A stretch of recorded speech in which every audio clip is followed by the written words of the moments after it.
Buenas chicos, vamos a ver un poquito la explicación de este PDF, la parte 7, que era sobre inversión de giro de un arranque directo y con inversión de giro de un motor. Acá se explicaba un poquito qué significaba inversión de giro, ¿sí? Es que por un cierto instante el motor gira hacia un lado y luego se para y empieza a girar en otro sentido, ¿sí?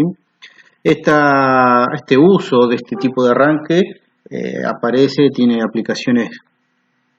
bastantes aplicaciones y son apertura y cierre de algunos portones por medio después de algún tipo de reductor, en puentes grudas se utiliza, en máquinas amasadoras de panadería también, o sea, se utiliza en varias aplicaciones.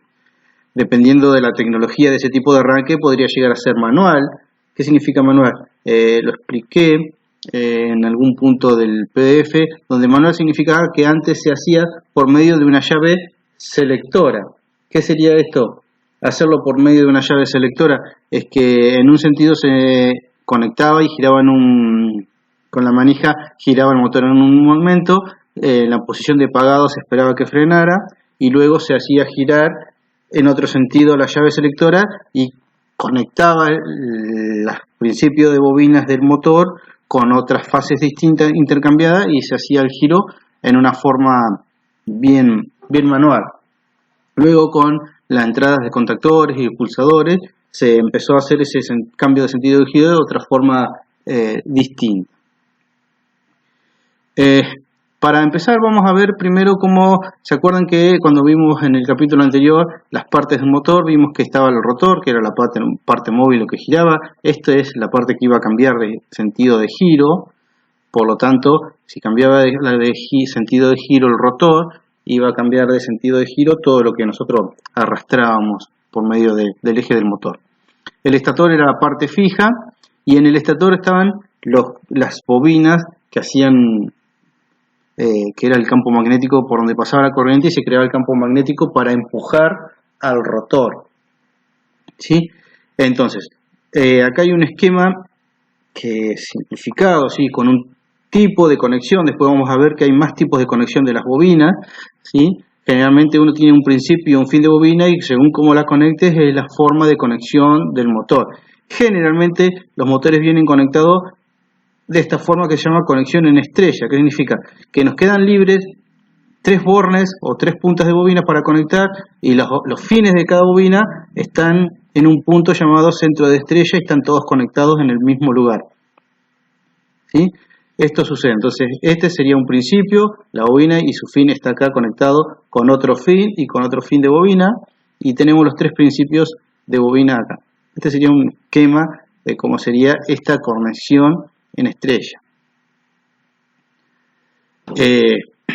Cada bobina tiene su principio y su fin de bobina con nombres o letras normalizadas, ¿sí? V y W son los principios de bobina, X y Y son los fines de bobina. Generalmente las borneras nos aparecen a nosotros según el tipo de motor. Las borneras pueden ser de que nos aparezcan 6 tornillitos o 3 tornillitos según el tipo de motor, ¿sí?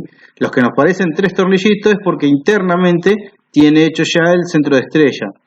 Y la que aparecen 6 tornillos significa que nosotros podemos cambiar según el país donde esté, porque según donde sea la tensión, el valor de tensión del país, es si se va a poder conectar en estrella o en triángulo, según indique la placa identificadora del motor. Acá tenemos un motor que ya fue rebobinado, ¿sí? Este en verdad originalmente traía los 3 principios de bobina acá y ahí, los 3 fines de bobina acá arriba y los 3 principios de bobina acá abajo. Como fue rebobinado, el que lo rebobinó dejó dentro del motor unido los fines de bobina y los principios los conectó acá. Entonces nosotros ¿qué tenemos que hacer? Este sería el motor suelto, nosotros vamos, lo colocamos y acá en este mismo tendríamos que poner las 3 fases RST para que enciendan el motor. Acá sí tenemos un motor donde tenemos los principios de bobina, que son estos de abajo, y estos son los fines de bobina, ¿sí?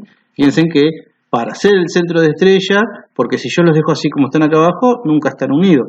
Para hacer el centro de estrella, con estas placas metálicas se procedió a unir, entonces todos los fines de bobina están unidas en un solo punto. ¿Por qué en un solo punto? Porque al estar todos conectados por un conductor es como si fuera todo el mismo punto. Acá tenemos de otro motor donde ya tenemos los fines de bobinas conectados, pero a la vez acá, fíjense, para adentro se van los principios de bobina. Y estos tres serían las fases que vienen de afuera y le dan energía para que funcione el motor con su sentido de giro. Acá sería otro esquema de cómo sería el giro del motor según se alimenten las bobinas, ¿sí? Para que se entienda por qué se produce el cambio de sentido de giro del motor, ¿sí? Vamos a suponer que se acuerdan que las fases RCT eran las mismas fases, pero venían desplazadas temporalmente una con respecto a la otra. Entonces, una tendría el pico en un instante, otra tendría el pico máximo en otro instante y otra en el pico máximo en otro instante. Entonces, vamos a suponer, el primer pico máximo aparece en la fase R, el segundo en la fase S y el tercero en la fase T. Entonces, el campo magnético se iría incrementando en este sentido. Entonces, si este es un campo magnético que gira en este sentido, el rotor, vamos a suponer por ahora, lo va a seguir y va a hacer que gire también el rotor en el mismo sentido, siguiendo el campo magnético. Entonces, si yo conecto estas fases en estos principios de bobina de esta forma, el sentido de giro del motor será horario. Pero ¿qué pasa? Yo no toco las bobinas, las dejo como están. Acá tengo el principio U, el principio B y el principio W. Lo que cambio ahora es la conexión de dos conductores que cambié acá. T y S los cambié. R sigue entrando por donde estaba en la misma bobina. ¿Qué pasa? Ahora el sentido de giro, o cómo empiezan los campos magnéticos, empieza por U, sigue acá abajo por S, que entra por la bobina W, y la T entra por la B. Entonces el sentido de giro ahora del campo magnético es en este sentido y el rotor lo va a repeler o intentar seguir girando en el sentido antihorario. Entonces por eso se produce el cambio de giro, porque las bobinas siguen estando fijas, ¿sí? Nosotros no hacemos cambio de bobina internamente en el motor.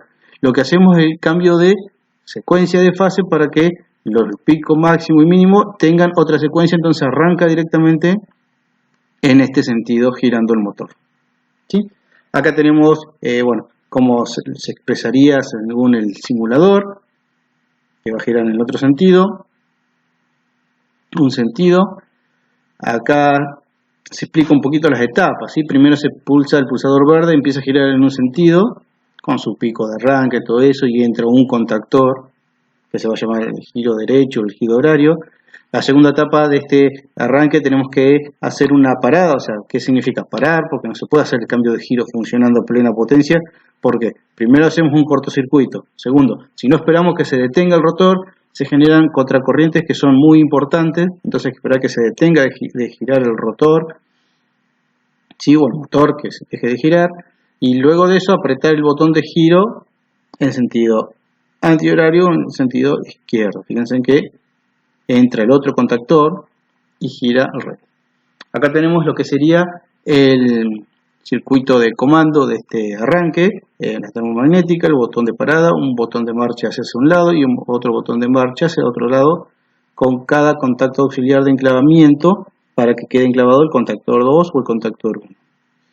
Antes se le pone una protección de seguridad, ¿sí? Esto es, ¿qué significa? Si está funcionando el otro contactor, que no deje que pase energía para que funcione esto. ¿Qué significa esto? Es para que no intenten funcionar o estar los dos contactores pegados a la misma vez porque se produce un cortocircuito. Entonces, este es un enclavamiento negativo y sirve para que, por la lógica cableada, es para que no funcionen los dos contactores a la vez, ¿sí? Entonces, es algo que no habíamos visto, pero los contactores no solo traen un solo contacto auxiliar, que sería normalmente abierto para enclavamiento, sino podríamos llegar a tener contactores con más contacto auxiliar.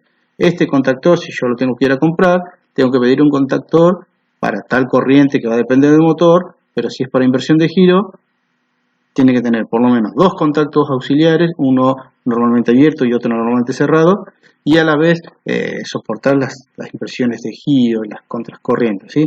Esto habíamos visto que para puentes grúa se pedían contactores ya de no de la misma clase de servicio, sino teníamos que pedir una clase de servicio elevada. Acá tenemos el circuito o el esquema de potencia, ¿sí? Fíjense en mente que tenemos una termomagnética que alimenta a los dos contactores. Este es para el arranque en el sentido antihorario y este para el sentido antihorario. Del lado de arriba se usa generalmente la misma secuencia de fase, entonces a este contactor le entra RST y a este le entra RST. Se hace la inversión de fase del lado de abajo del contactor. Fíjense que acá se cambiaron las puntas, el del medio se mantuvo y se cambiaron de posición las puntas. Entonces el motor giraría en sentido contrario. Generalmente esto va a la salida de este contactor, o sea, esto como estar tan cerca físicamente, estos conductores van a la salida de este contactor. Y al motor solamente llegan 3 cables o 3 conductores con las fases que va a corresponder según qué contactor quede funcionando. Bueno chicos, espero que se entiendan. Nos vemos.